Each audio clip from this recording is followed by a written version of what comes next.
Welcome friends. আজকে মহামান্য Kolkata high court এসএসসির নতুন বিজ্ঞপ্তি নিয়ে ঐতিহাসিক রায় দান করেছে।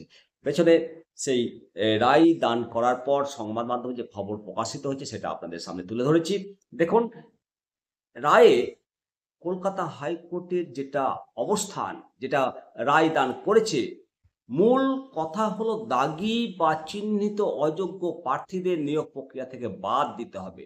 আজকে সোমবার এসএসসির নতুন বিজ্ঞপ্তি নিয়ে কলকাতা হাইকোর্টের মাননীয় বিচারপতি সৌগত ভট্টাচার্যের পরিষ্কার নির্দেশ যে দাগি বা চিহ্নিত অযোগ্য প্রার্থী যদি ইতিমধ্যে আবেদন করেন, সেই আবেদনপত্র বাতিল করতে হবে, ক্যান্সেল করতে হবে।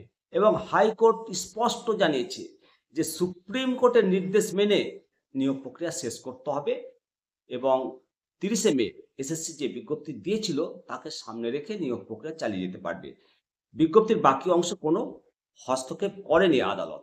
আদালত পরিষ্কার জানিয়েছে এবং নিজেদের অবস্থান আজকে রাজ্য এবং এসএসসি স্পষ্ট করেছে। তাদের দাবি ছিল যে সুপ্রিম কোর্টের নির্দেশে কোথাও কিন্তু বলা নেই যে নির্দিষ্টভাবে চিহ্নিত অযোগ্য প্রার্থীরা নিয়োগ প্রক্রিয়ায় অংশগ্রহণ করতে পারবে না।